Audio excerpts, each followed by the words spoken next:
군집의 정의가 없으면 내가 그냥 써주는 대로 책에 맞춰서 그냥 적어. 알겠죠? 내가 써주는 게 더 우선이야. 거기 필기에 있는 그런 틀이 우선이 아니라 내가 써주는 게 더 우선이다. 자, 군집의 정의. 자, 군집이란 같은 서식지의 여러 개체군들의 모임이에요. 여러 개체군의 모임. 그러니까 점점 저 범위가 커졌죠.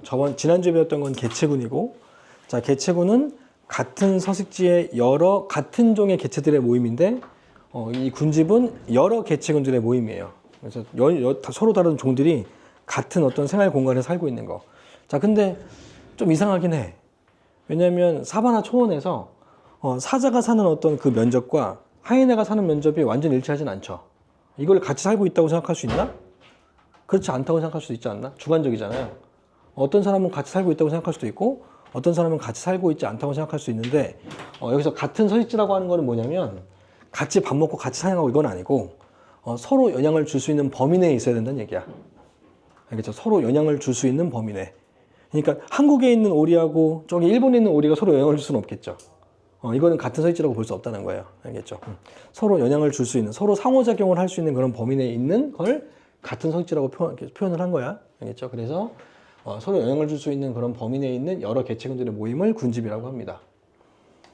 자, 군집의 종류는 뭐가 있냐면, 자, 종류는 셀 수 없을 만큼 많겠죠.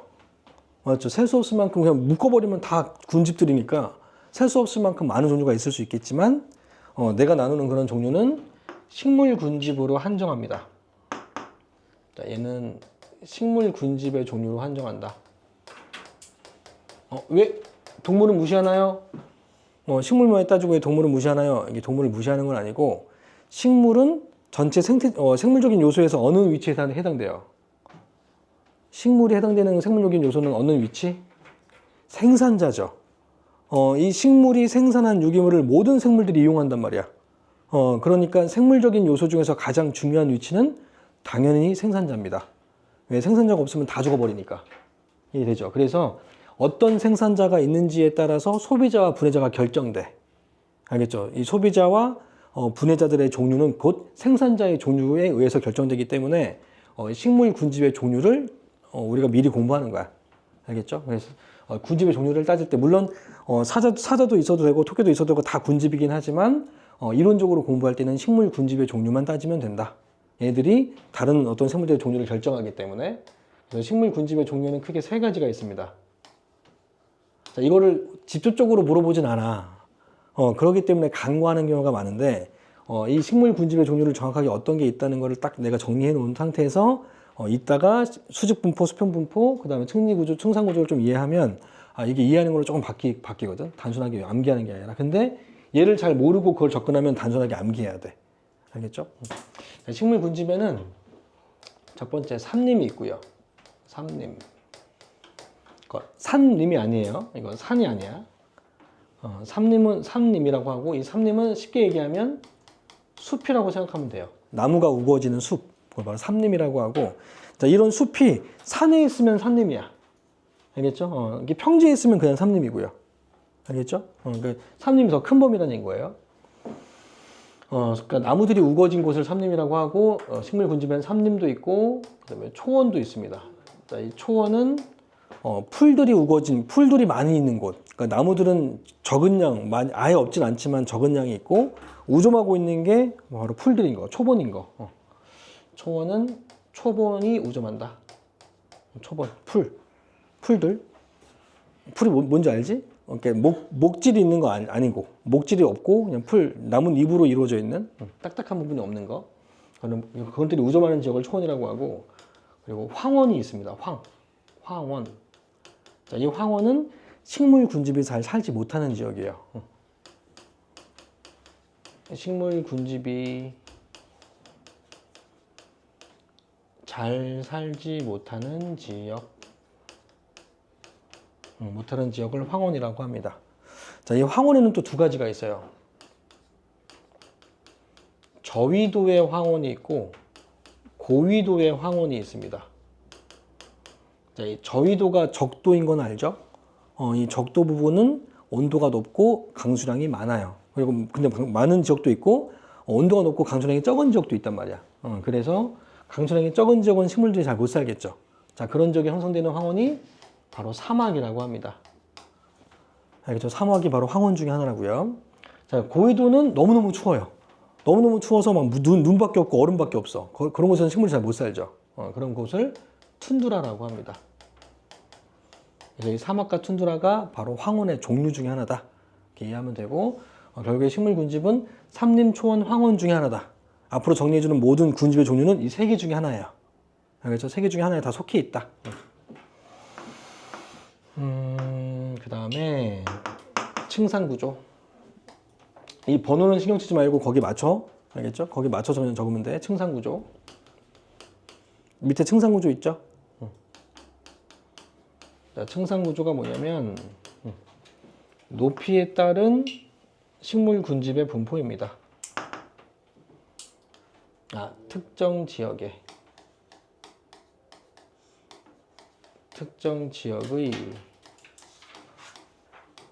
높이에 따른 식물 군집의 분포.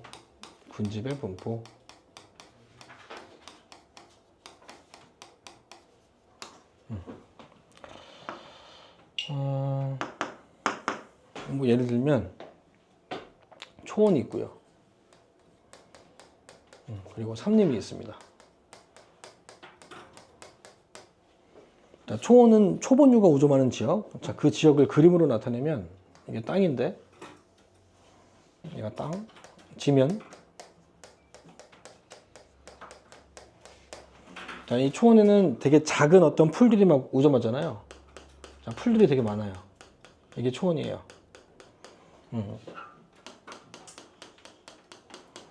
자, 그러면 삼림은 당연히 풀도 있고요. 당연히 풀도 있고, 그 다음에 작은 나무인 관목들도 있고.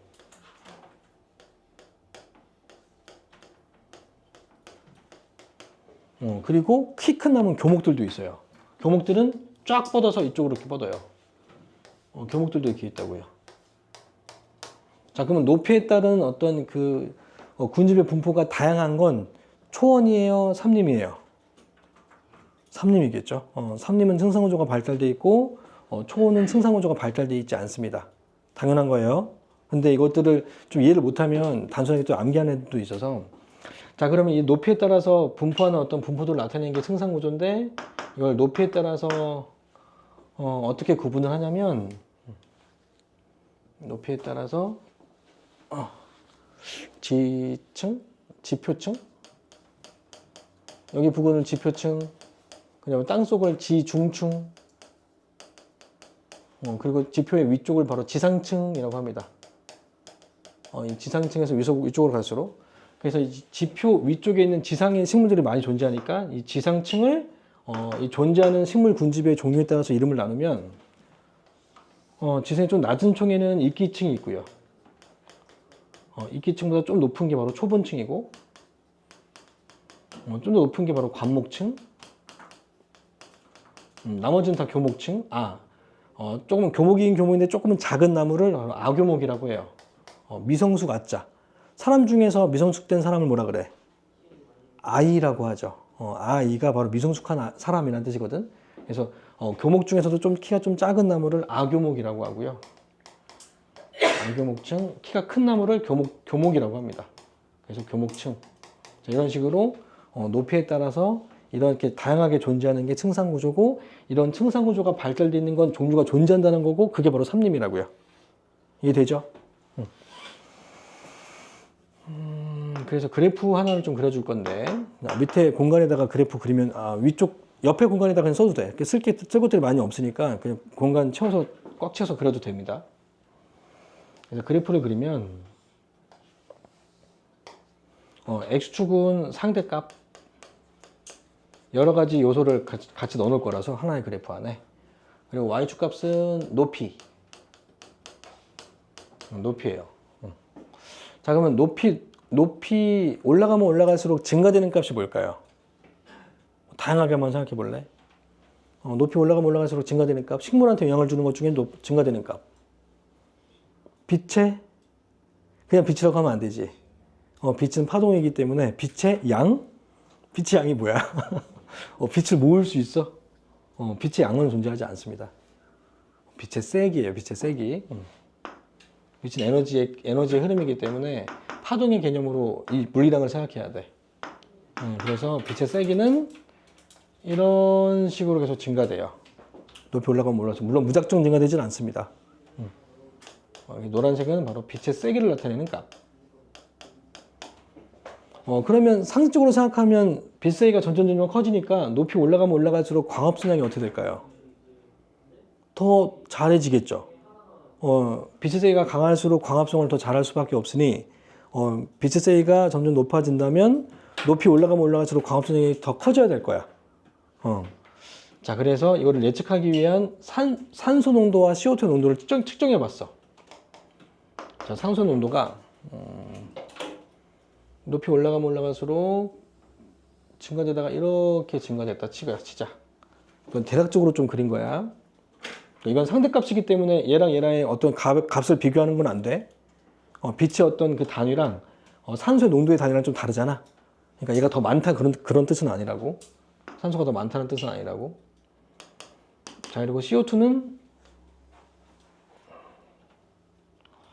얘가 이렇게 너무 이렇게 낮으면 안 되겠구나. 미안해. 이거 좀 다시 좀 그려줘. 너무 밑으로 들어갔어. 아예 없진 않으니까.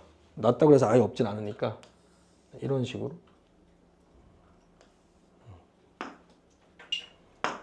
CO2도 이런 식으로 돼요. 아니다. 좀 더 틀어지자. 이렇게. 얼추 맞게 그린 것 같아요. 자, 그러면 질문을 한번 해볼게. 아이들 좀 헷갈려하는 그런 오개념. 여기는 가장 높은 지점. 여기 높은 지점을 T1이라고 하자. 자, 그리고 CO2가 낮고 O2가 높은 지점. 자, 이 점은 T가 아니라 H, 높이니까 H1, H2. 자, 그리고 뭐 우연찮게 겹친 구간이 존재하죠. 낮은 지점. 자, 이 낮은 지점을 H3라고 하자. 자, 그럼 H1, H2, H3 중에서 광합성이 가장 활발한 지점은 어딜까요? 광합성이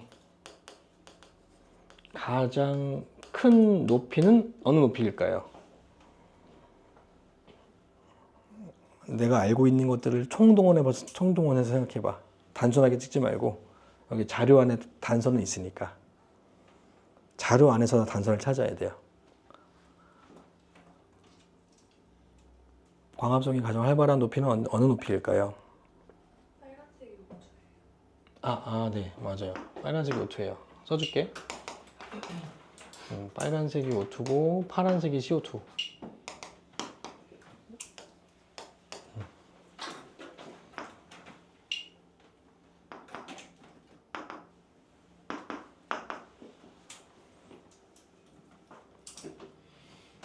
지금은 틀려도 전혀 흠이 되지 않습니다.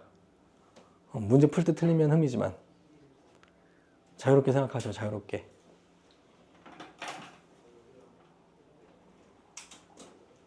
알겠니, 성원이?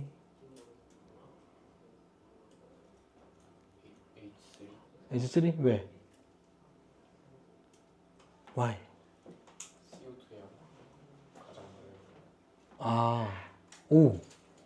일리 있어. 왜냐면 광합성을 할 때 CO2를 이용하잖아.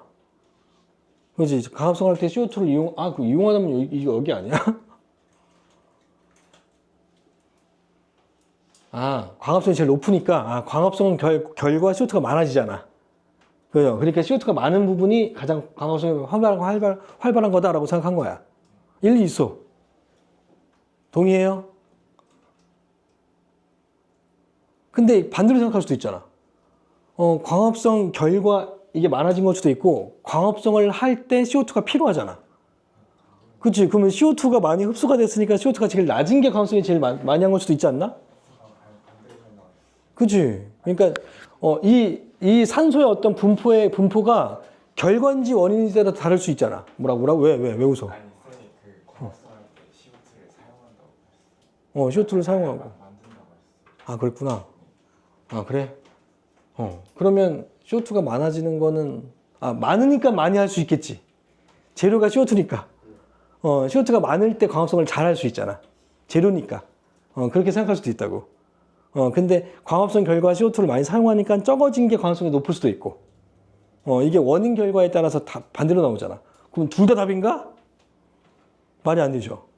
그러니까 이게 어떻게 생각해야 되냐면, 지구과학 배웠나? 이게 높이 올라가면 올라갈수록 기체들의 공기들의 농도는 어떻게 돼요?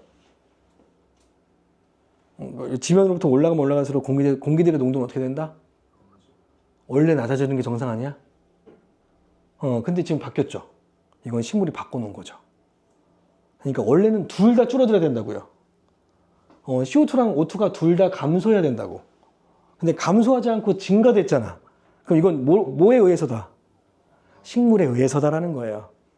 따라서 이건 작용이 아니라 반작용이에요. 알겠어요? 얘가 영향을 준 게 아니라 영향을 오히려 식물이 줘서 이런 농도를 변화시켜 놓은 거야. 따라서 광합성이 가장 많은 건 언제? H2인 거예요. 이해됐어요? 이거 간단하게 써놔. 반작용이라고 적어놔. 너네들 이해됐으면 이렇게 반작용 써놔도 이해될 거예요. 이게 무슨 의미인지 알 수 있을 거야. 이해됐어요? 다 됐어? 이해됐어? 왜 쳐다보고만 있으면. 이해 안 됐어? 됐어? 그러니까 원래 정상적이라면 O2와 CO2가 다 높이에 따라 감소가 돼야 되는데 이렇게 증가된 건 식물의 광합성 결과 높아진 거라고. 그러니까 O2가 제일 높은 게 광합성을 제일 많이 한 거라고요. 알겠죠? 광합성 결과 O2가 나오니까. 그래서 H2가 반작용 결과로 O2가 많아진 거랑 광합성을 제일 많이 한 높이는 바로 H2다. 됐나요? 별거 아닌데, 알면 별거 아닌데 모르면 자꾸 답이 헷갈린다. 헷갈리는 것들은 거의 대부분 틀려요. 그 다음에 수평분포, 군집의 수평분포.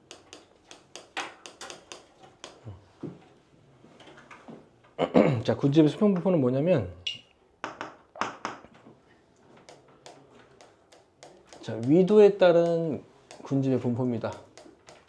위도에 따른 분포다. 식물 군집의 분포.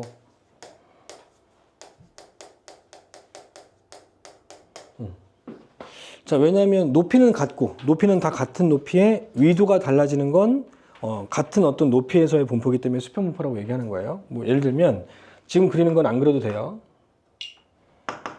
지구가 있는데 얘가 적도예요.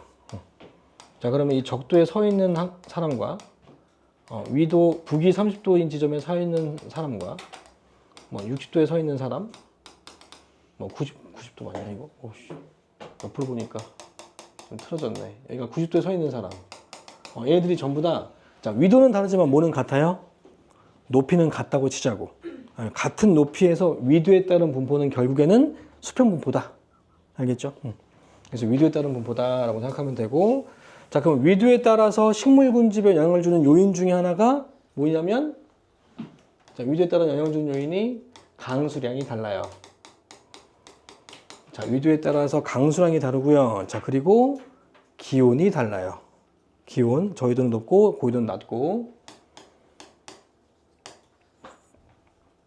그래서 강수량과 기온에 따른 식물 군집의 분포다라고 생각하시면 돼요.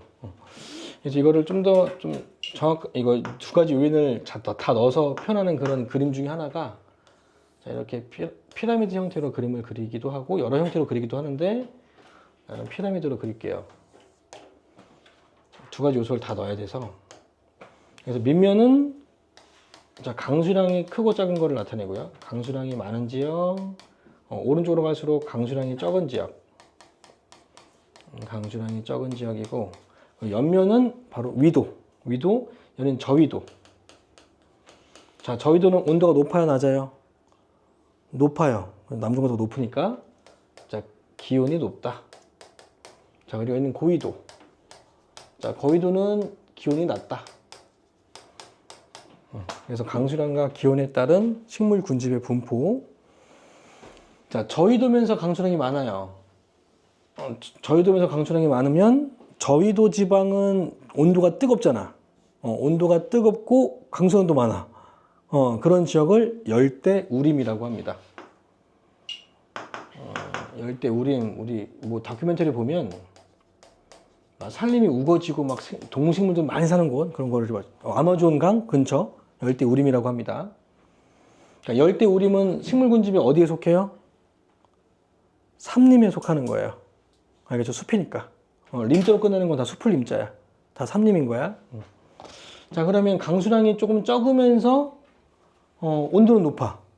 그러면 숲이 형성될 수 있어, 없어? 자, 숲이라고 하는 건 강수량이 많아야 돼.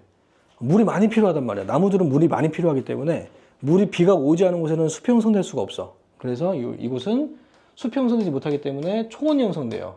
열대 초원이라고 합니다. 자, 이 열대 초원이 대표적인 예가 자, 아프리카에 있는 사바나 초원 또는 세렝게티 초원 전부 다 열대 초원이에요. 알겠죠? 열대 초원, 그리고 여기는 강수량이 적은 곳.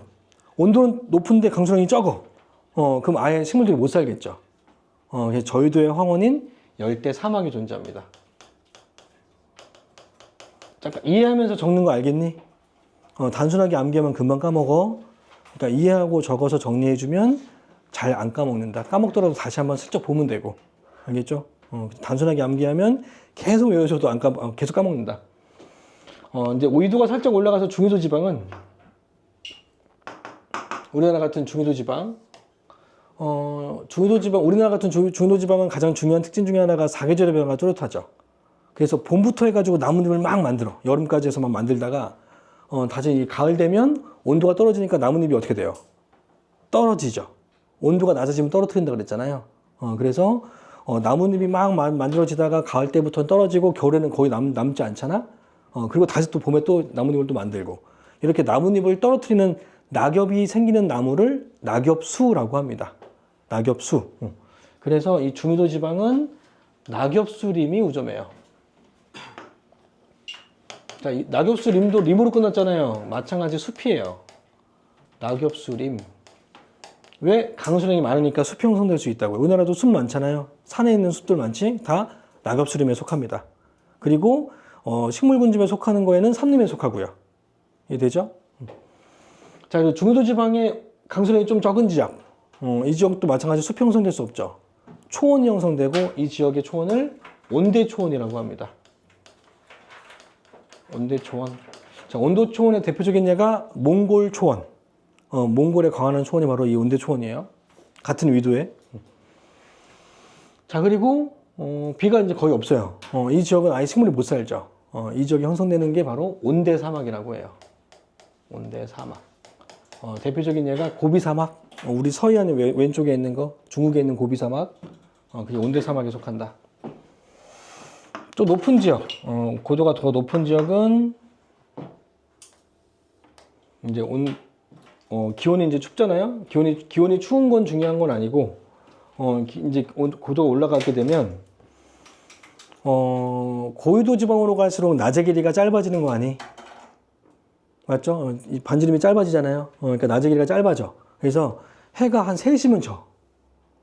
그리고 늦게 뜨고, 8시에 막 뜨고, 3시에 지고 막 이런단 말이야. 그럼 낮의 길이가 되게 짧죠. 그러면 식물들이 빛을 받는 시간이 많아요, 적어요? 적죠.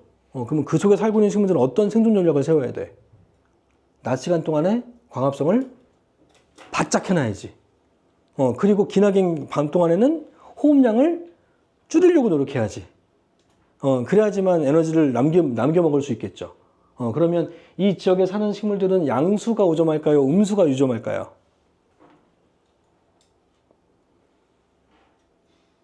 다시 빛이 적은 시간 동안 오기 때문에 바짝 광합성을 하고 호흡량은 줄여야 돼.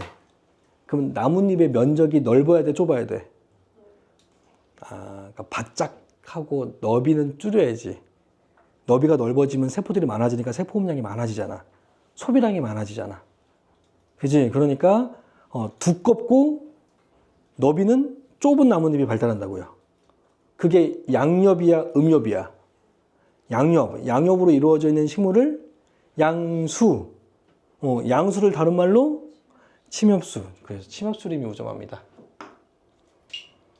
자, 그러니까 이 침엽수림이 사는 지역이 온도가 추운 지역이긴 한데 온도에 따른 영향이 아니다 라는 게 좀 헷갈리는 점 중에 하나죠.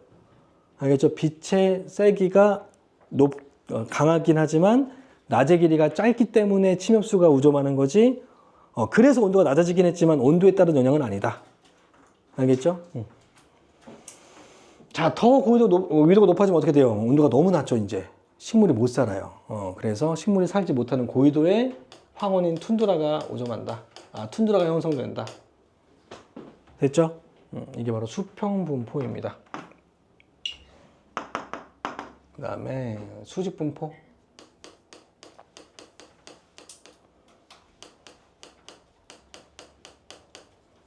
자, 수직분포는 뭐 용어에서 알다시피 높이에 따른 식물 군집의 분포예요.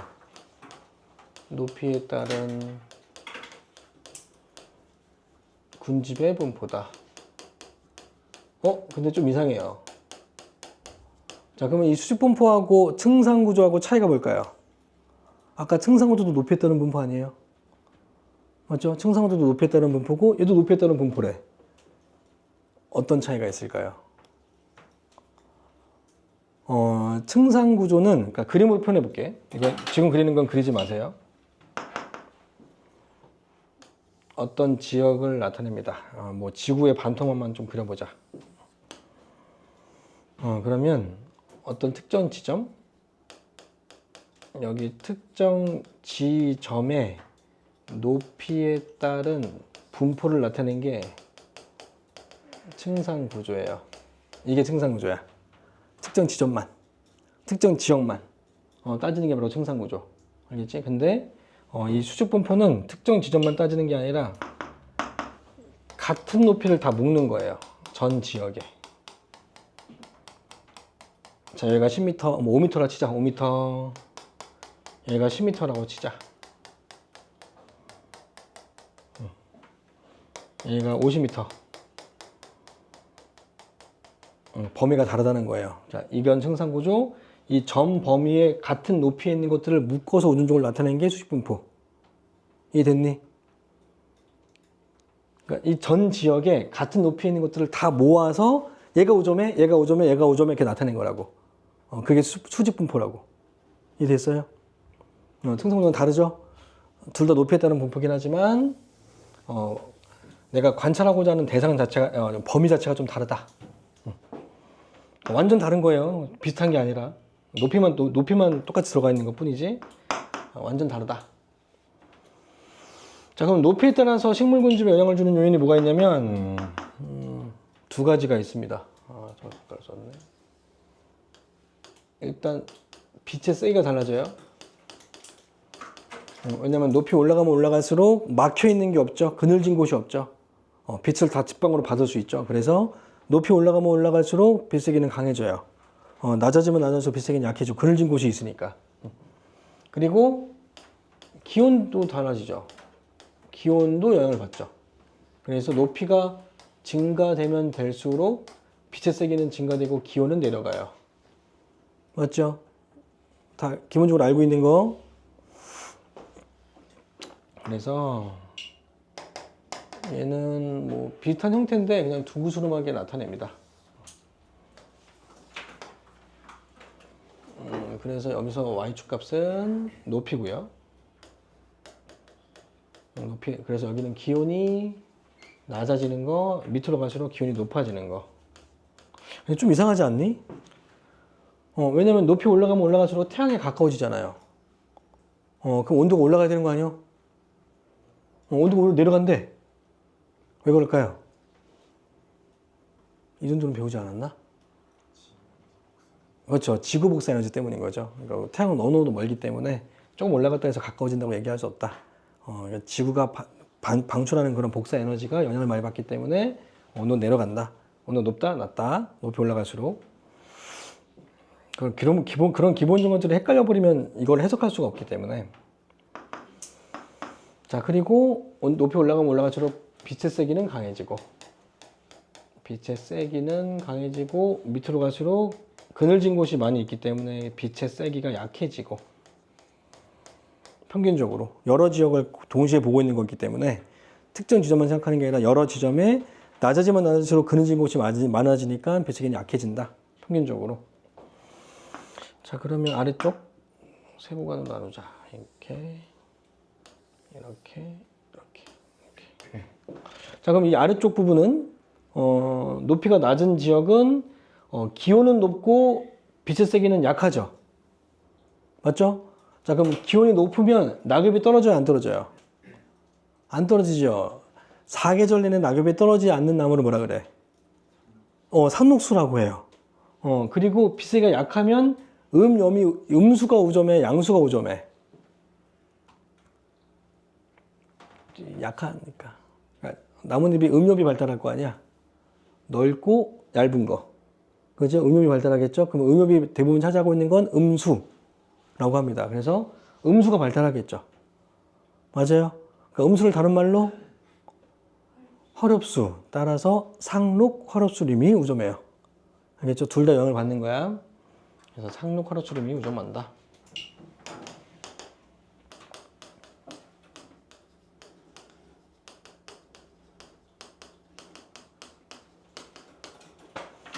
자, 그러면 살짝 높아졌지만 아직 침엽수림이 우점하지는 않지만 살짝 높으니까 온도가 좀 떨어졌죠. 이제 낙엽이 떨어진 나무가 생겨요. 그래서 화렵수림이긴 한데 낙엽이 떨어지는 낙엽 화렵수림이 우점한다.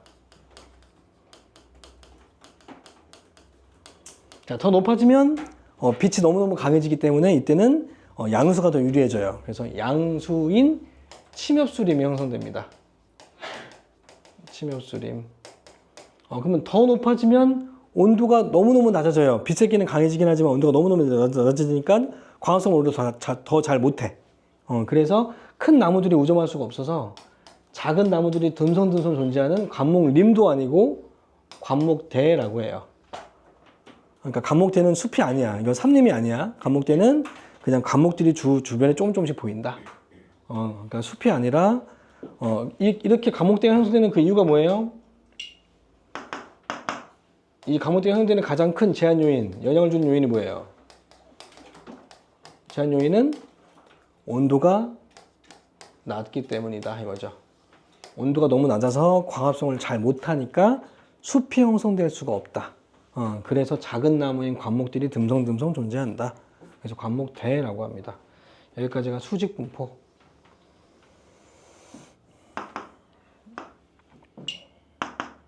다 적었죠? 넘긴데.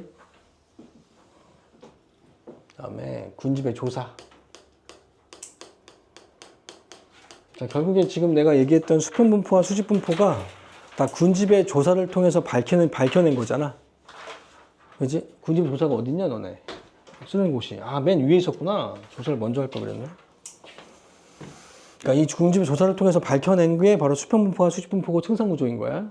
그래서 어떻게 조사하는지를 보자고. 군집의 조사. 맨 앞에 있을 거예요. 맨 앞에. 마찬가지로 여기서 말하는 이 군집도 식물 군집에 한정한다.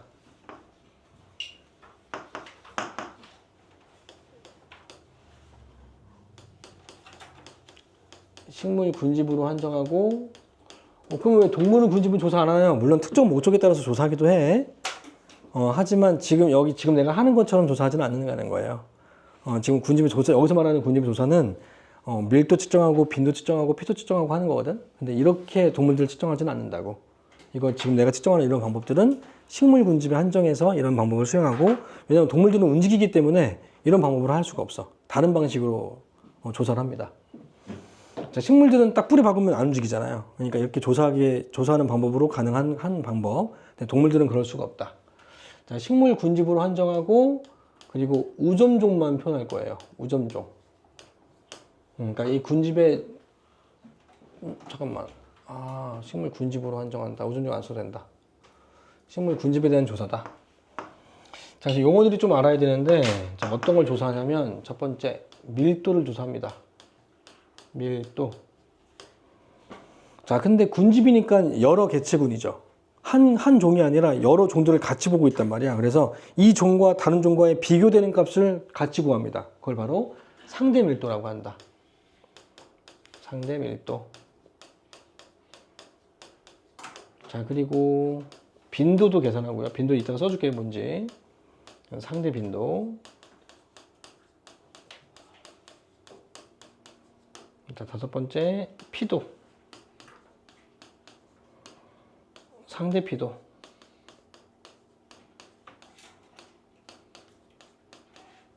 상대 피도. 일단 여기까지 각각의 정의를 좀 써줄게요. 일단 밀도란 면적분의 개체수, 단위 면적당 개체수입니다. 면적분의 개체수. 자, 이 밀도는 아마 다 알고 있을 겁니다. 서울의 인구 밀도 하면 서울의 전체 면적에서 사람들이 살고 있는 숫자를 계산하는 게 서울의 인구 밀도. 뭐 대한민국의 인구 밀도 전부 다 이 밀도에 해당돼요. 면적분의 개체수. 그러니까 단위가 어떻게 되냐면 뭐 수, 퍼, 뭐 단위 뭐 미터 제곱 또는 뭐 센치 제곱 이렇게 되겠죠. 센티미터의 제곱 이렇게 되겠죠. 알겠죠? 뭐 작은 어떤 식물들을 계산할 때 뭐 이끼 같은 것들을 할 때는 뭐 센티미터로 할 거고 큰 나무에 대한 조사를 할 때는 아마 미터 단위로 할 거고. 자, 상대 밀도는 뭐냐면 여러 개체군들을 동시에 할 때 모든 종의 밀도의 합분에 특정 종의 밀도 이렇게 계산하면 이 특정 종이 전체 밀도 중에 차지하고 있는 밀도를 구할 수 있겠죠. 얼마나 차지하고 있는지, 그지? 그거 바로 상대 밀도라고 하고, 단위는 100을 곱해서 퍼센트로 나타냅니다. 그러면 모든 종의 상대 밀도를 다 더하면 몇 퍼센트가 나올까요? 100%가 나오겠죠. 이 100% 단위로 비율을 나누는 게 상대 밀도니까. 자, 근데 이게 되게 계산이 어려울 거 아니야. 얼마나 복잡하니, 이거. 왜냐면 다 각각들의 밀도를 다 구한 다음에 이것들을 더한 것분에 또 얘의 밀도 하면 거의 산수인데 복잡한 산수가 돼버리죠. 계산이 좀 오래 걸리겠죠. 그래서 축약식으로 나타내서 계산합니다. 자, 모든 종의 밀도의 합은 이거를 식을 좀 풀어서 쓰면 면적분의 모든 종의 개체수고 모든 종의 개체수.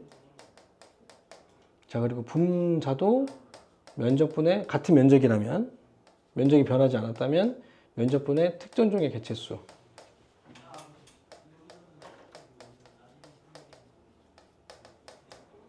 자, 그러면 약분되죠. 똑같은 것끼리 없어지잖아요. 그러면 축약식으로 나타내면 모든 종의 개체수분의 특정 종의 개체수로 간단하게 나타낼 수 있다. 이 개체수의 합만 가지고도 구할 수가 있구나. 단 면적이 변하지 않았을 때. 알겠죠? 둘이 면적이 같았을 때를 의미하는 거예요. 면적이 같을 때는 면적은 고려하지 않고 전체 개체수분의 특정 종의 개체수로만 상대 밀도를 구할 수 있다. 따라서 자료가 나왔을 때 여러 종들의 개체수가 다 나와 있다면 상대 밀도는 바로 구할 수 있다고요. 알겠죠? 면적이 나와 있지 않아도. 자, 그 다음에 빈도는 뭐냐면 아마 빈도는 처음 들어봤을 텐데, 자, 빈도는 전체 방형구 수분의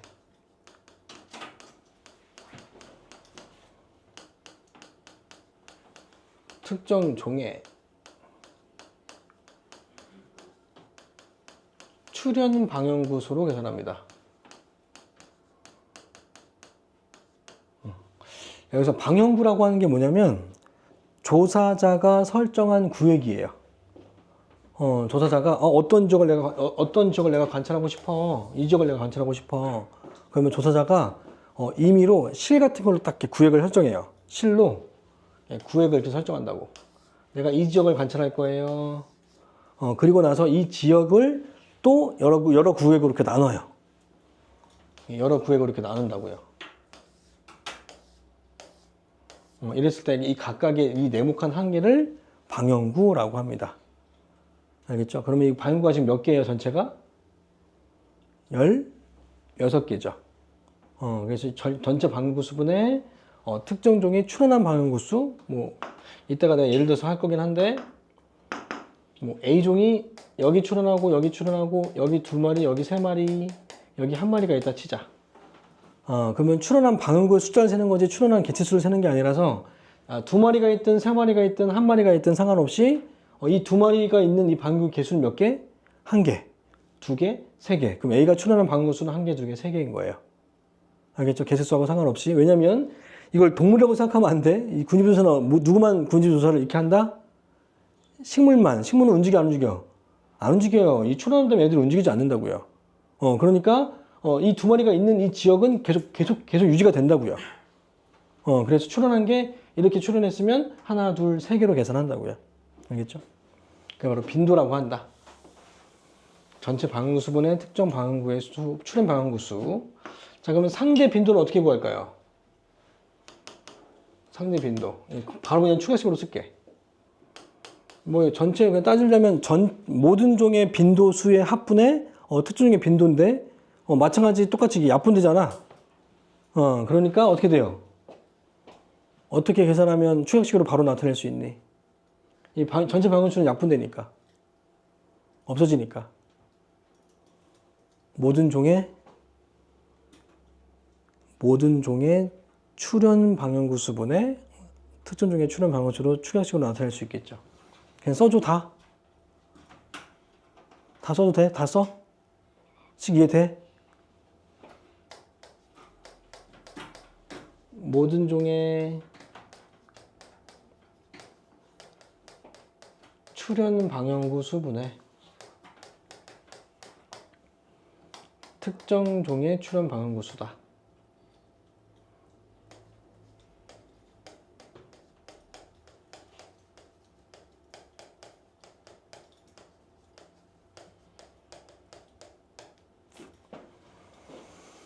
자, 다음에 피도는 뭐냐면, 자, 피도는 다시 면적이 좀 들어갑니다. 자, 면적분의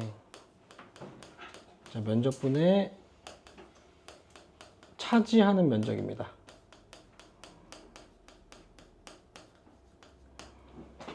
자, 이 피도를 계산하기가 조금 어렵긴 한데, 동물이라면 막 이렇게 어슬렁어슬렁 걸어 다니면서 그 지역을 막 영역 표시를 하잖아요. 그러니까 이 본인 땅에다 표시를 해주는데, 자, 식물군집은 이렇게 표시하는 게 조금 한정적이잖아. 그러니까 어디부터 어디까지가 이 나무의 땅이고, 영역이고, 어디부터 어디까지가 이 나무의 땅인지를 객관성 있게 표시하기 위해서 여러 가지 방법을 도입하긴 해. 근데 약간 주관성이 좀 들어가긴 합니다. 그래서 이 차지하는 면적을 어떻게 계산하냐면, 한 마리당 한 개체의 평균 차지하는 면적에서 곱하기 개체수로 계산하거나 한 개체가 차지하는 평균 차지하는 면적, 뭐 강아지 풀 한 개체가 차지하는 면적이랑 소나무 한 개체가 차지하는 면적이 다르죠. 밑에 땅속으로 이렇게 뿌리가 뻗어나가는 게 나가는 게 다르기 때문에 그러니까 이거를 이제 평균적으로 계산을 하는 것도 수치값이 있으니까 그 값으로 넣어서 개체수를 곱해서 차지하는 면적을 계산하거나 또는 이 피도가 너무 주관성을 띌 수 있기 때문에 이걸 피도 계급이라는 거를 만들어 놓기도 해. 그러니까 이 한 개체당 평균 면적하고 이 개체수까지 다 정리해 놓은 표를 이용해서 그냥 피도 계급으로 나타내기도 합니다. 피도 계급 값으로 구분하기도 한다. 계산하기는 피도 계급이 훨씬 쉬워요. 피도 계급은 그냥 이 피도 계급 자체가 그냥 피도야. 피도 계급 자체가 피도고 피도 계급으로 그냥 상대 밀도와 피도를 둘 다 구할 수가 있다고 이따 해줄게. 그러면 상대 피도는 몇 부분에 뭘까요? 해보자. 상대 피도는 어떻게 돼요?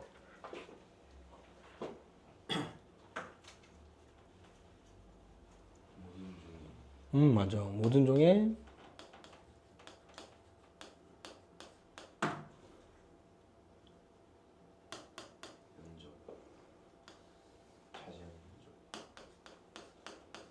종의 차지 면적분의 그렇지. 특정 종의 차지 면적이에요.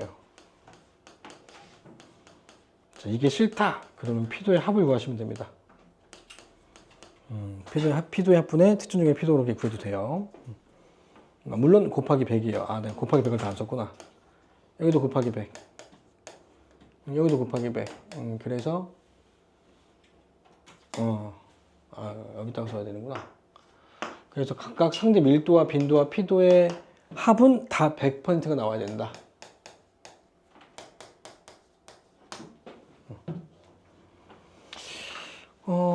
예를 한번 들어볼게요. 공간이 좀 좁으면 어디다 적으면 되냐면, 잠깐만. 뒤쪽에 여기 오른쪽에 보면 공간이 비어 있으니까 여기다 적어도 됩니다.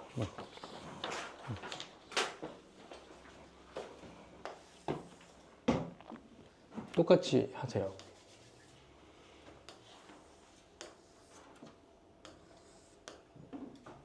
하나, 둘, 셋, 넷, 다섯.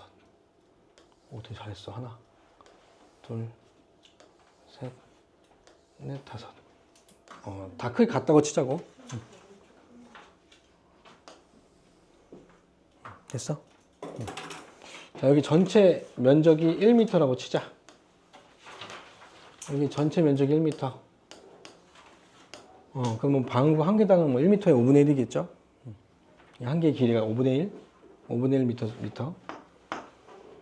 그래서 전체 방류가 지금 25개가 있습니다. 자, 총 방향구수는 25개.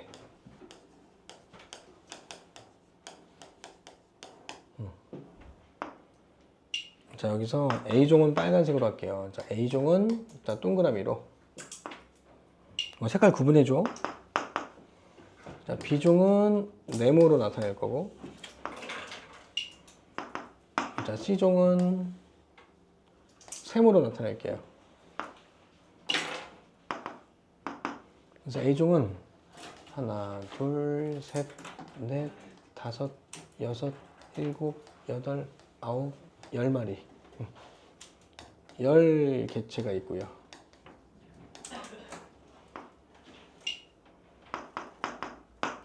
자, B종은 하나, 둘, 셋, 넷, 5개가 있어요. 5개체. 다 겹치네, A랑. 자, C는 하나, 둘, 셋, 넷, 5개가 있습니다.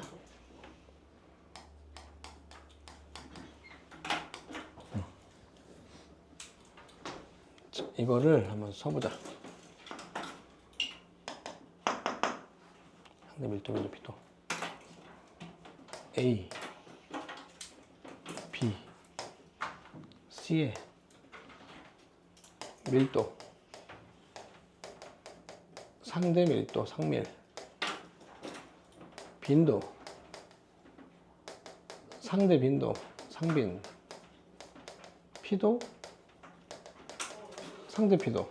이걸 한번 채워보자. 자, 그러면 일단 A의 밀도는 면적이 1m 제곱이잖아요. 전체 면적은 1m, 전체 면적은 1m 제곱이죠. 1m 제곱에 개체수 몇 마리? 1마리. 자, 그러면 10수퍼 미터 제곱이네요. 자, 이게 A의 밀도입니다. 자, 그러면 B의 밀도는 5마리니까 5수 미터 제곱. 얘도 5수 미터 제곱. 그러면 전체 합쳐서 몇 마리? 20마리죠. 그러면 A의 상대 밀도는 20분의 10 곱하기 100이죠. 몇 프로? 50. 그렇죠. 50%가 나오죠. 간단하지? 안 어렵지? 그럼 얘는 25%가 나오고요. 얘도 25% 나오고요. 약간 수를 막 잘 가지고 노는 애들이 좀 편할 거야. 나중에는 이렇게 문제로 나왔을 때는 막 빈칸 막 넣게 막 하긴 하거든. 숫자 노름으로 이제 푸는 문제들이 좀 있는데. 자, 그럼 빈도는 출현 방향구수니까, 자, A의 출현 방향구수 몇 개? 하나, 둘, 셋, 넷, 5이죠. 맞죠? 그래서 색깔, 자, 출현 방향구수 5개. B는 하나, 둘, 3개죠. 3개. C는 하나, 둘, 셋, 넷, 5개죠. 됐죠? 그러니까 이걸 다 더하면 몇이에요? 13이죠. 숫자 좀 맞출 거 그랬네. 숫자를 좀 맞추자.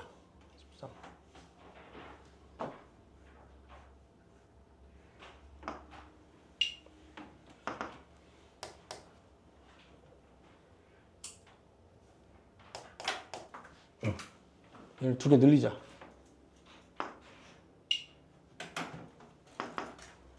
이렇게 5가 되죠. 그럼 전체 방울 출현 전체 모든 종의 출현 방울수는 15죠. 그러니까 상대 빈도는 그 빈도는 전체 방울수가 25개니까 25분의 5죠.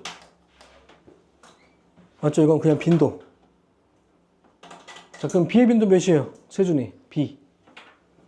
B의 빈도.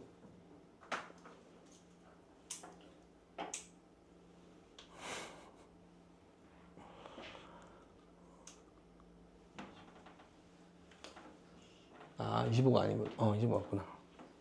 그러니까 빈도는 전체 방울구 수분의 출현 방울수야. 몇 분의 크게 안 들려. 25분의 5. 자, C는 25분의 5. 상대 빈도. 그 앞에 상대 빈도.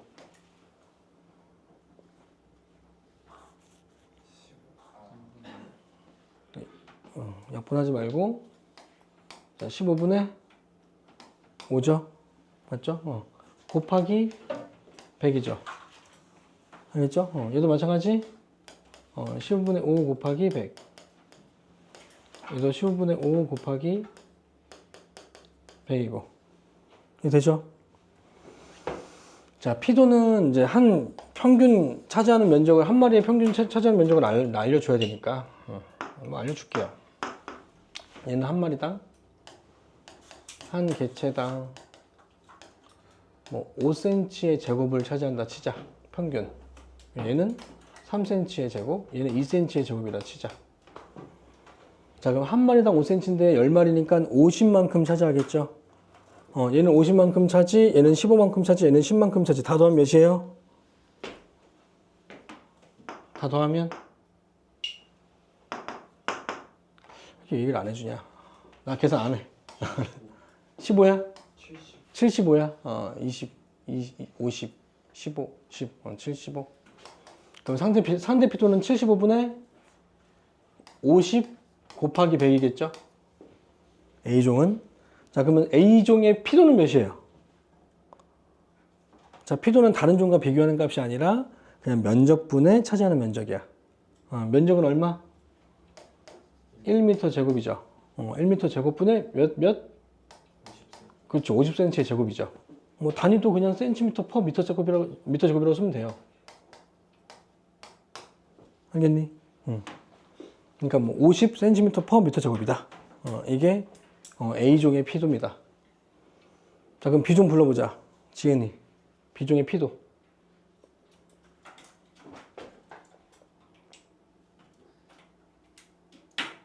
피도. 너. 아, 지은이가 아닌가?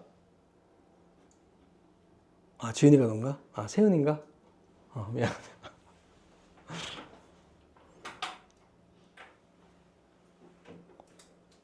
이거 고민해야 되나? 똑같을 수가 없죠. 차지하는 면적이 다른데. 한 마리가 3cm 차지하는데 5마리니까 15cm잖아. 그러니까 전체 면적은 1m 제곱이고 B종이 차지하는 면적은 50이 아니라 3, 5, 15. 5가 아니, 이거지. 3, 5, 15라고요. 한 마리당 3cm니까 5마리니까 15cm라고. 이걸 왜 못하지? 자, C도 해볼까? 1m 제곱분의 응. 10. 그렇지. 그럼 옆에 상대 P도. B의 상대 P도. 몇 분의 몇?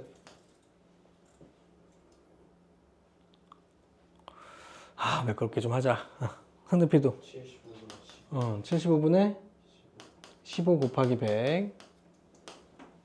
자, C는? 75분의 15. 그렇지. 모른다고 생각하는 게 좋나? 왜 대답을 안 하지? 모르는 건가? 자, 근데 이렇게 계산해도 되긴 하는데, 이제 좀 더 편하고, 기준을 좀 잡는 어떤 표들이 많이 나와서, 피도 계급으로 하기도 한다. 그러니까 피도 계급이, 만약에 얘가 5고, 3이고, 똑같이 하지 말자. 3이고 2고 1이다 치자. 그러면 이 P도 계급 자체가 P도예요. 그래서 P도 계급 자체가 P도라서 P도가 원래는 이 비율이 좀 맞아야 되는데 지금 아무거나 넣어가지고 그래. 오늘 비율이 좀 맞아야 돼. P도 계급은 P도는 3이 되고요. 그리고 B종의 P도는 2가 되고 C종의 P도는 1이 되는 거예요. P도 계급 자체가 그냥 P도예요. 뭐 개체수 고려 안 해도 돼요. 그냥 P도 계급 자체가 개체수하고 차지하는 면적을 다 고려해서 나온 그냥 계급값이기 때문에 그냥 3, 2, 1이라고 놓으면 됩니다. 알겠죠? 그 옆에 지은이 이 P도 계급으로 상대 P도를 구해보면 어떻게 돼요? 이게 이 자체가 P도 값이니까 A종의 상대 P도 뭐 그렇게 하는 거예요. 맞아요. 다 더하고 얘의 비율을 그냥 계산하면 돼요. 6분의 3 곱하기 100이에요. 따라서 50%예요. P도 계급 간단하죠? 그래서 얘는 6분의 1 곱하기 100이고요. 얘는 6분의 1 곱하기 100이에요. 이해됐나요?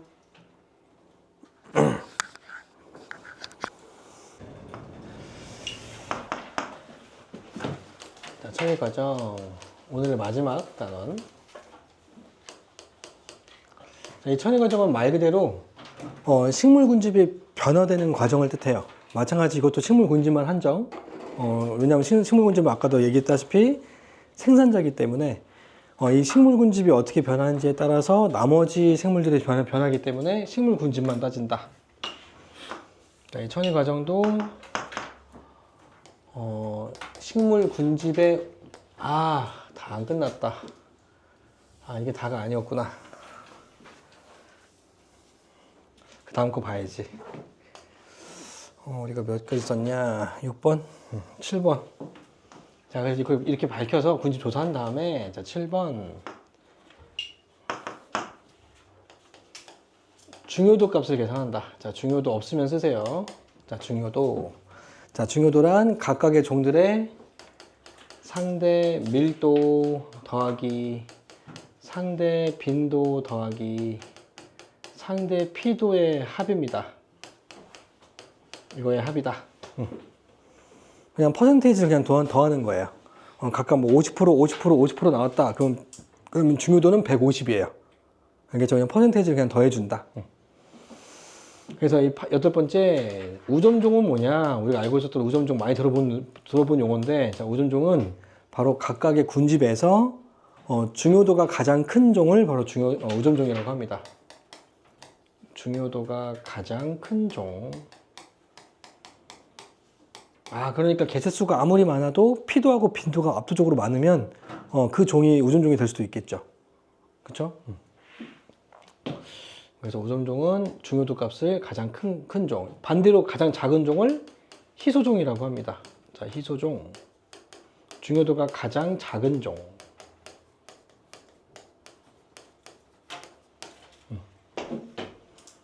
열 번째, 자, 지표종. 11번째, 핵심종. 핵심종 없으면 적으세요. 핵심종. 또 있나? 없는 것 같아요. 자, 지표종은 뭐냐면, 자, 중요도와 상관없이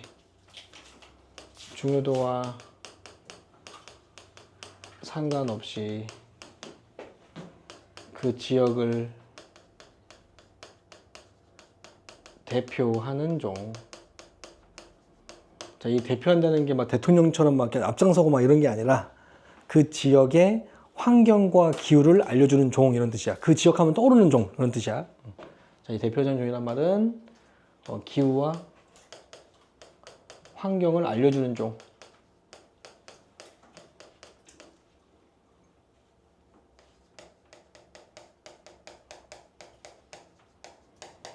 뭐 대표적인 예가 뭐가 있냐면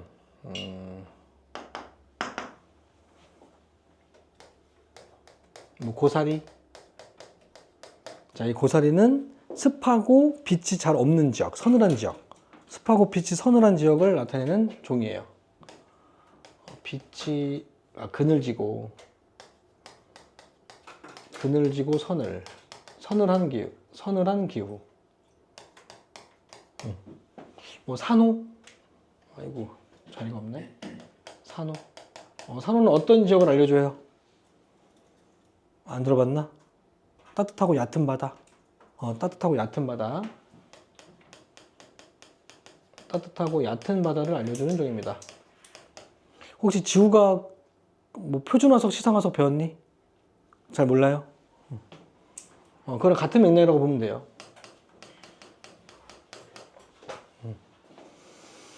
그 다음에 핵심종은 뭐냐면, 자, 핵심종도 이 지표종과 완전 다른 개념이야. 그래서 각각의 개념들 좀 정확히 알고 있는 게 좋습니다. 자, 핵심종도 마찬가지, 중요도하고는 상관이 없어요. 중요도와 상관없이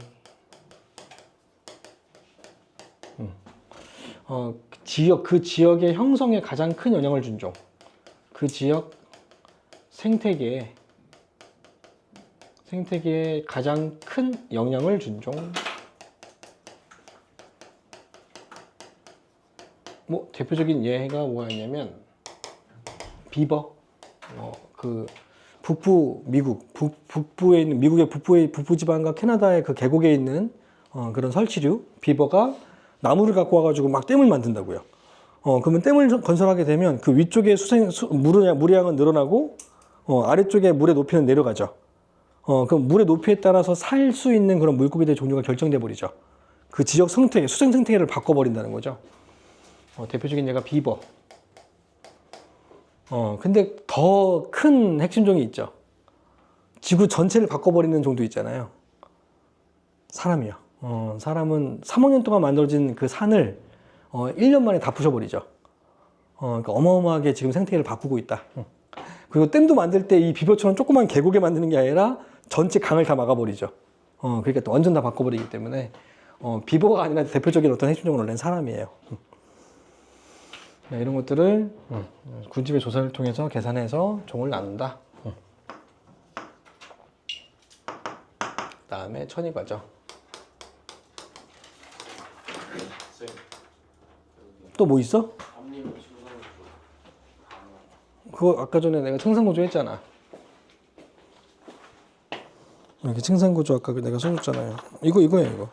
그러니까 여기 맞추지 말고 이거 뭐 하면 돼. 여기 중간에 내가 써줬잖아. 초분류 관목층.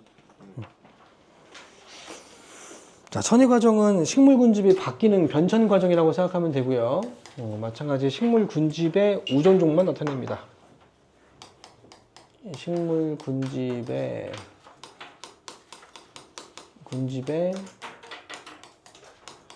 우점종의 변화 과정이다. 이렇게 이해하면 되겠다. 식물 군집의 우점종의 변화 과정. 자, 크게 이 천의 과정은 두 가지로 나뉩니다. 크게 나눴을 때 두 가지로 1차 천의 과정과 2차 천의 과정으로 나뉘어요. 자, 그럼 1차와 2차 천의 과정으로 크게 나누는 그 이유 중에 하나가 식물한테 여러 종의 식물, 즉 나무까지 잘 살기 위해 필요한 가장 중요한 요소가 뭐냐면 흙이죠. 흙이 없으면 작은 어떤 그 이끼라든가 작은 초본들은 살 수 있어. 되게 신기하게 흙이 없는데 이 돌과 돌 틈 사이로 씨앗을 내려서 뿌리 내려서 막 초본들 사는 애들도 있어. 민들레라든가 이런 애들이 뿌리를 내려가지고 거기서 막 이렇게 솟아 오른다고요. 하지만 나무들은 절대 살 수 없겠죠. 그렇죠. 나무들은 그 씨앗을 내려서 양분들을 뿌리로부터 흡수를 해야 되기 때문에 당연히 흙이 되게 중요합니다. 그래서 1차 천의 과정과 2차 천의 과정을 나누는 가장 중요한 기준은 바로 흙의 유무예요. 1차 천의 과정은 흙이 없는 거예요. 그럼 흙이 없으면 어떻게 식물이 살아요? 그럼 흙물이 아예 살 수가 없으니까 안 바뀌는 거 아닌가요? 물론 살 수 없죠. 그러니까 흙이 없으니까 흙이 만들어지는 과정까지 포함되는 과정이 1차 천이라고요. 그러니까 이 과정은 빠르게 일어나겠어요? 천천히 오래 걸리겠어요? 엄청 오래 걸리겠죠. 흙이 만들어지는 과정이 뚝딱 만들어지지 않겠죠. 몇 천 년, 몇만 년이 걸려야지 흙이 만들어지겠죠. 그래서 1차 천의 과정은 굉장히 오래 걸려요. 왜? 흙이 없으니까. 흙이 만들어지는 과정에 포함돼야 되기 때문에 오래 걸린다. 하지만 2차 천에는 흙이 있는 거예요. 흙이 있기 때문에 식물만 그냥 살면 되는 거죠. 바로 그냥 씨앗만 내리면 되고 뿌리만 그냥 내리면 돼. 그래서 2차 천위 과정은 굉장히 빠르게 일어나요. 빠르게 변화된다.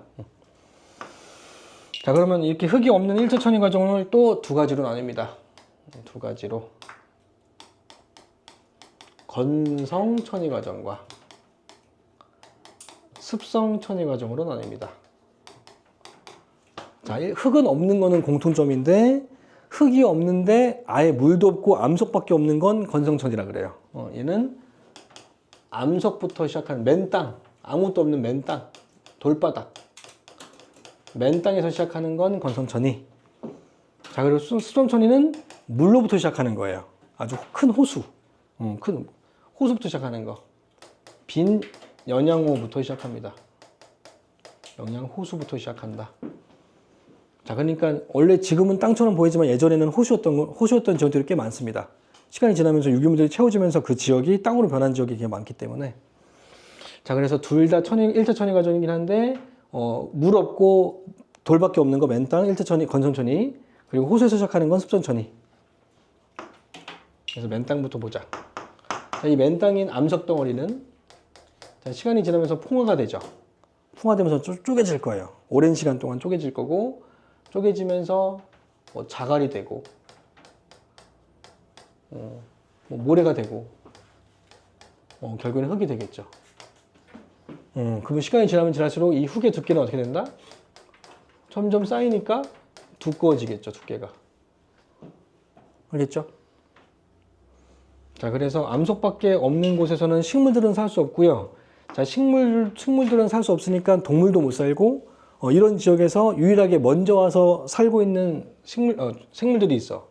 뭐라고 하냐면 지의류라고 합니다. 지의류. 자, 이 지의류는 특정 종의 종류가 아니라고 저번에 얘기했어요. 상리공생할 때. 지의류는 균류와 조류의 공생 집단입니다. 균류는 곰팡이와 버섯 또는 조류는 광합성하는 미생물, 둘이 같이 공생하고 있는 그 집단을 지의류라고 불러요. 자, 지의류란 균류와 조류의 공생체. 그래서 이 지류처럼 아무도 살지 못하는 곳에 먼저 와서 살기 시작하는 이러한 생물을 바로 개척자라고 합니다. 프론티어. 그러니까 1차 천위의 건성천위의 개척자는 바로 지류다. 이 개척자를 잘 표시해놔라. 잘 물어보기 때문에. 각각의 천위 과정마다 다 개척자가 따로따로 있어요. 그러니까 아무도 살지 못하는 곳에서 처음에 와서 사는 애들이 있겠죠. 근데 지금처럼 다 이렇게 번성했을 때가 처음부터 이렇게 번성하진 않았을 거 아니야. 처음에 와서 살기 시작하는 그런 종들을 바로 개척자라고 합니다.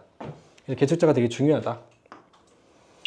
그러니까 시간이 지나면 이제 풍화가 되면서 모래, 자갈되고 모래되고 하면서 이제 이끼들이 이제 우점하게 되고요.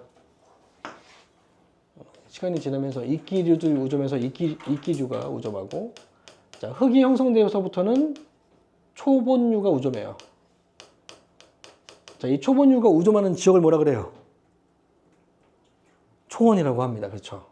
자, 의미가 좀 달라요. 의미를 정확하게 구분하라고. 초원과 초본류는 같은 건 아니야. 알겠죠? 이 초원은 초본류가 우점하는 그 지역 전체를 초원이라고 부르는 거예요. 알겠죠? 자, 그러면 시간이 지나면 이제 많이 유기물들이 많이 쌓이고 비도 이제 충분하게 오고 이런 조건으로, 비가 없진 않고요. 비가 충분하게 있어야지만 산림이 발달해요. 그러니까 지금 사바나 초원이나 세렝게티 초원 같은 경우에는 지금 상태로 멈춰 있는 거야. 숲이 될 수가 없어. 왜? 강수량이 적으니까. 이 천위 과정은, 내가 써주는 천위 과정은 충분한 양의 강수량과 빛세기가 있다고 가정하고 쓰는 거야. 알겠죠? 충분한 양의 강수량과 빛의 세기가 조건이 주어진다면 초본류 다음으로 이제 관목 림이 형성됩니다. 관목 림부터는 뭐예요? 식물 군집 중에 삼림이에요. 알겠죠? 림이니까 숲이니까. 근데 이 관목은 키가 작은 나무, 큰 나무? 키가 작은 나무. 알겠죠? 관목은 키가 작은 나무예요. 그러면 키가 큰 나무는 뭐라 그래? 교목이라고 해요. 알겠죠? 이 관목 말고 나머지 나무들은 다 교목이에요. 얘 빼고 나머지는 다 교목이다, 이제. 알겠죠? 관목만 관목이고 나머지 양수, 음수 다 교목이에요. 알겠죠?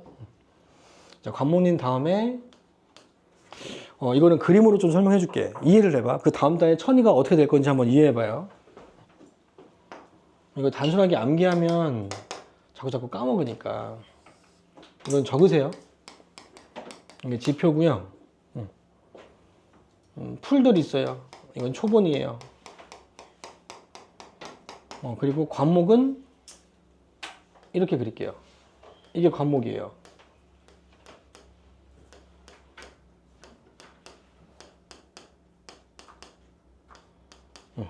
지금 관목님이 형성된 상태야. 자, 근데 양수와 음수도 이제 없진 않죠. 우점하고 있지 않을 뿐이지 양수와 음수가 있어요. 자, 양수는 동그라미로. 근데 양수긴 한데 묘목이에요. 양수, 묘목, 어린 나무. 양수, 묘목은 간목과 키가 비슷해요. 뒤에 막혀져 있는 거 없고요. 양수, 묘목이 이렇게 있어요. 그리고 음수, 묘목이 있습니다. 음수, 묘목은 세모로 표시할게요. 얘는 음수, 묘목. 자, 그러면 세 가지 관목, 양수, 묘목, 음수, 묘목 중에서 이 지역에서 누가 제일 잘 자랄까요? 누가 제일 생존에 유리할까요? 힌트는 빛이 막히는 곳이 없어. 키가 다 작기 때문에 키 큰 나무들이 없으니까 지표면에 그늘진 곳이 없죠. 빛을 다 받는다면 양수, 묘목이 유리해, 음수, 묘목이 유리해? 양수가 유리하겠죠. 그래서 이 관목림이 형성되어 있을 때 묘목은 양수, 묘목이 더 잘 자라요. 막혀 있는 게 없으니까. 그지? 그래서 양수, 묘목의 숫자가 많아집니다. 많아져서 결국엔 키가 크고 결국에는 얘네들이 성체가 된다고요. 이렇게. 따라서 관목림 다음에 뭐가 된다? 양수림이 형성된다고요. 알겠죠? 양수, 묘목이 더 유리하니까. 자, 양수, 림이 형성됩니다. 자, 그러면 이렇게 천회가 되는 과정 중에 여기 이 관목림부터 이 양수림이 형성되는 이유 중에 하나는 지표에 도달하는 빛의 세기에 따른 작용의 결과인 거 이해하니? 빛이 이 지표면에 도달하는 빛 세기가 강하니까 양수가 더 유리했던 거고 그래서 양수가 더 잘 자란다고요. 이해됐어요? 자, 근데 양수림이 형성됐어. 그러면 그 다음부터는 양수, 묘목과 음수, 묘목 중에 누가 더 잘 자라요? 이 그늘진 곳이 이제 좀 있잖아요. 숲이 큰 나무들이 있으니까. 이때는 누가 더 잘 자란다? 음수가 더 잘 자란다고요. 알겠죠? 그래서 음수, 묘목의 숫자가 증가되게 되고, 음수, 묘목의 수가 증가되게 되고, 결국에 얘네들이 많이 큰다고요. 알겠죠? 그래서 둘이 비슷해져요. 그 비슷해지는 시기를 호남림이라고 합니다.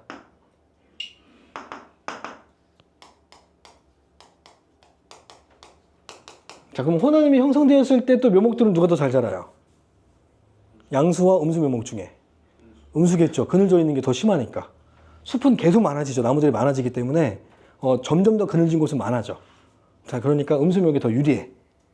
결국에는 음수가 더 잘 자라. 음수가 더 많이 자란다. 묘목이 유리하기 때문에 이 묘목이 더 잘 자라면 그 다음번에는 걔네들이 더 많아지는 거예요. 어린 나무가 많아지면 그 다음에는 더 많아지기 때문에 이 그늘진 곳이 많아지면 많아질수록 음수, 묘목이 더 유리하기 때문에 점점 음수의 숫자는 증가되겠다. 그래서 호남림에서 다시 음수림으로 천이가 되고요. 자, 그럼 음수림이 된 상태에서는 또 누가 유리해? 묘목 중에서 양수와 음수 중에. 그래도 음수죠. 그러니까 더 이상 바뀌어 안 바뀌어요? 더 이상 안 바뀌어요, 이제. 계속 음수가 이제 우점하게 돼요. 알겠죠? 그래서 더 이상 천이가 되지 않고 바뀌지 않는 이러한 상태를 뭐라고 하냐면 극상이라고 합니다. 이게 바로 극상 상태다. 더 이상 바뀌지 않는다. 자, 극상이란 더 이상 천이가 진행되지 않는 상태를 말한다.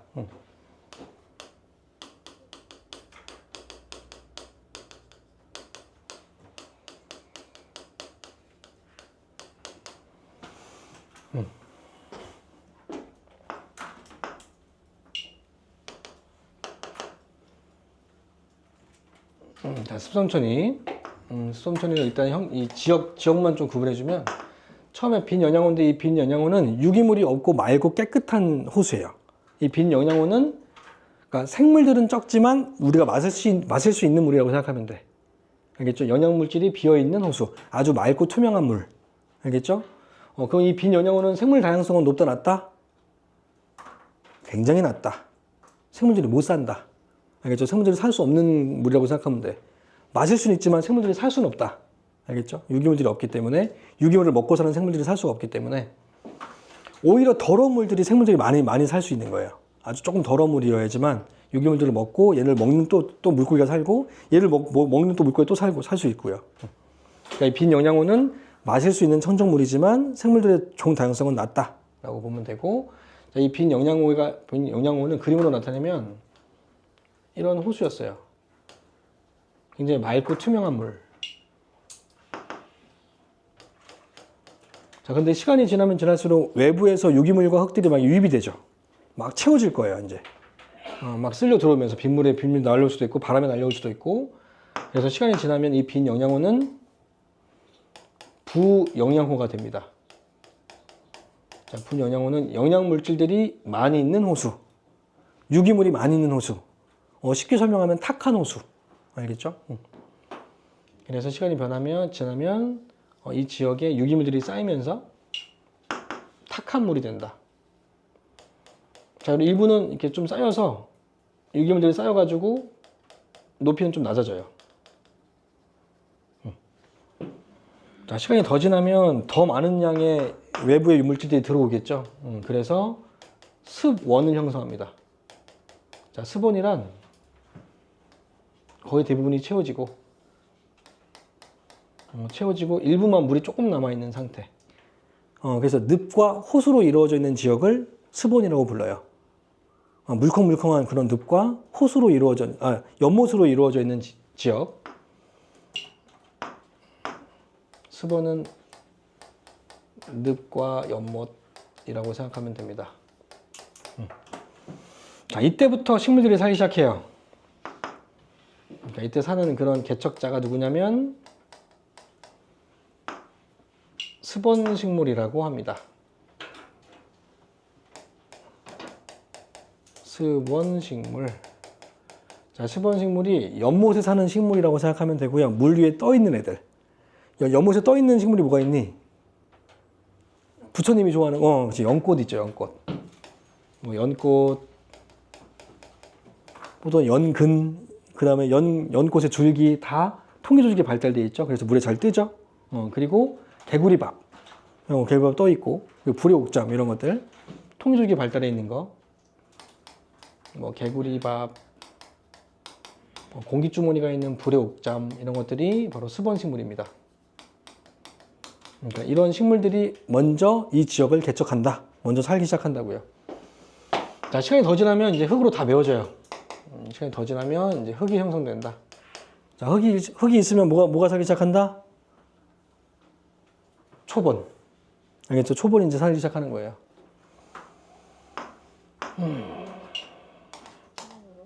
그래서 초원이 사는 초원이 형성되고요. 자, 그 뒤는 위와 같아요. 초본, 관목, 호남림, 양수림, 호남림, 음수림으로 같아요. 알겠죠? 그래서 극상도 음수림과 같아요. 물론 조건이 강수량이 충분할 때. 알겠죠? 강수량과 비슷하기가 충분할 때. 자, 2차 천위 과정은 여러 가지 요인에 의해서 천재지변, 또 질병, 여러 가지 요인들, 상관없어요. 여러 가지 요인들에 의해서 식물 군집이 사라진 후 다시 시작하는 천위 과정이에요. 식물 군집이 사라진 후 다시 시작하는 천위 과정. 그러니까 여러 가지 요인에 의해서 죽긴 죽었지만 흙은 없어지지 않고 식물만 죽은 거야. 산불이라든가 식물만 죽고 다시 시작하는 천위 과정이 2차 천위 과정이고, 따라서 이거는 바로 시작할 수 있죠. 그러니까 우리 입장에서는 10년, 20년이니까 되게 길게 느껴지지만 전체 생태계 입장에서는 10년, 20년은 그냥 눈 깜짝할 시간이니까 되게 빠르다고 볼 수 있다고요. 그래서 다시 시작한다 하더라도 이때는 뭐로 형성되어 있냐면 흙은 남아 있잖아요. 그러니까 누구부터 시작하겠어요? 제일 빨리 우점하는 거. 초본부터 시작하는 거예요. 초본이 바로 이 2차 천위 과정의 개척자입니다. 초본류가 먼저 시작하게 되고 이 아무도 살지 못하는 곳에 초본이 먼저 살기 시작했으니까 이 초본류가 2차 천위 과정의 개척자입니다. 그래서 그 뒤는 또 같다. 건성천위 과정만 잘 기억해 놓으면 그 뒤는 이 초본류 다음엔 다 항상 같다. 됐죠? 자, 그럼 한 가지만 더. 자, 2차 천위 과정의 가장 이제 지금 내가 예를 드는 게 어떤 천위 과정인지 한번 맞춰봐요. 용암 대지. 그러니까 용암이 흘러서 형성되는 용암 대지에서 시작하는 천위 과정은 1차 천위일까요? 2차 천위일까요? 1차 천위의 건성일까요? 습성일까요? 용암 대지에서 시작하는 천위. 용암 대지가 뭔지 모르나? 용암이 이렇게 흘러서 땅을 덮은 거예요. 그러면 일단 이 용암이 흘렀다는 얘기는 화성 폭발이 일어난 거고, 그러면 천재지변이잖아. 식물군지 다 죽었잖아. 그럼 2차 천위라고 생각할 수도 있지 않나? 근데 당연히 식물도 죽었지만 모두 덮여요? 흙이 덮여버리죠. 따라서 흙이 없어졌죠. 그러면 이 용암대지가 다시 풍화돼서 흙으로 바뀌어야 되는 과정이 필요하죠. 그러니까 1차 천이야, 2차 천이야? 1차 천입니다. 그러니까 정의를 정확하게 이해하라고요. 자, 근데 물은 있어, 없어? 없잖아. 암석 덩어리잖아요. 그러니까 무슨 천이? 건성천이 과정이다. 자, 근데 문제에서 이걸 물어보진 않는다. 그러니까 애들이 한 바퀴 좀 돌려서 물어보기 때문에 좀 헷갈리는데, 용암대에서 시작하는 천이 과정이긴 한데 이거는 이렇게 물어보지 않고요. 개척자가 뭐니 이렇게 물어봐요. 알겠죠? 그러니까 이 용암대에서 시작하는 이 천이 과정의 개척자가 누구다? 1차 천이의 건성천이니까 지류라고 대답하면 돼요. 이해되죠? 개척자가 지류다. 그것까지만 써놓으면 되겠다. 따라서 개척자가 지류다. 초본이 아니다. 자, 그러면 좀 생각해봐, 이제. 마지막으로. 마지막으로 극상이 가능한 종류를 한번 생각해보자. 자, 초본, 이끼류에서 멈출 수 있다, 없다? 이끼류. 이끼가 소식을 했다는 얘기는 어느 정도 자갈들이 좀 쪼개진 상태고, 그러면 작은 어떤 식물인 초본들도 살 수 있어. 작은 식물 초본들은 살 수 있다고요. 그러니까 절대 이끼류에서 멈추진 않아요. 이끼가 살 수 있는 지역은 초본도 살 수 있어. 그러니까 시간이 지나면 초본류가 우점하게 돼. 그러니까 이끼류는 절대 극상이 될 수 없고요. 그러면 초원인 지역은 극상이 될 수 있게 없게. 초본류가 우점하는 지역. 어떤 지역이 초본이 형성된다? 강수량이 충분하지 않은 지역. 그러니까 빛은 막 쐬도 강수량이 충분하지 않으면 얘는 숲을 형성될 수가 없어. 따라서 초원은 극상이 될 수 있어. 알겠죠? 주변의 지역이 주변 기후에 영향을 받아서. 자, 초원 가능합니다. 첫 번째. 자, 근데 초원에서 강수량이 있어갖고 관목림으로 넘어갔어. 그럼 관목림에서 멈출 수 있다, 없다? 없죠.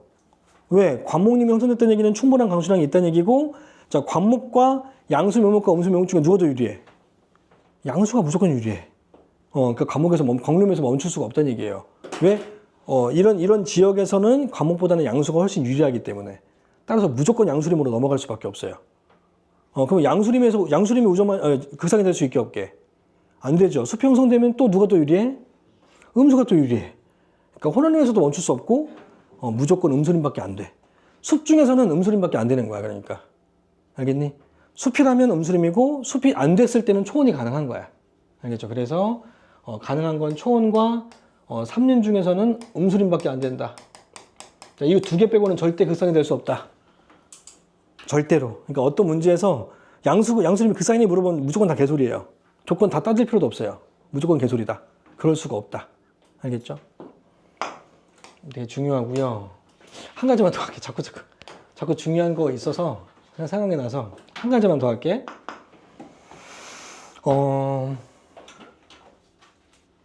특징. 이제 관목림에서 이 혼합림까지의 특징을 좀 적어줄게요. 되게 중요한 내용이에요, 이거.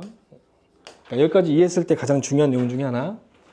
이렇게 변화될 때 변화되는 어떤 요인 중에 가장 중요한 요인은 지표 면에 도달하는 빛의 세기가 어떻게 될까요? 시간이 지나면 지날수록, 이렇게 시간이 지나면 지날수록 점점 큰 나무가 우점하니까. 그쵸. 이렇게 되기 때문에 음수림이 우점할 수밖에 없는 거예요. 그래서 제일 많이 물어보는 것 중에 하나입니다. 또 땅속 지표, 지중, 땅속, 땅속의 유기물량이 어떻게 될까요? 자, 이것도 생각하기 좀 나름인 것 같아. 자, 시간이 지나면 지날수록 나무들, 식물들 군집의 숫자는 어떻게 돼요? 많아지죠. 그러면 땅속의 유기물량은 어떻게 될까요? 줄 것 같지 않니? 줄 것 같잖아요. 식물들이 유기물 먹을 수도 있으니까. 근데 식물들은 유기물을 먹게 안 먹게? 절대 유기물 먹지 않습니다.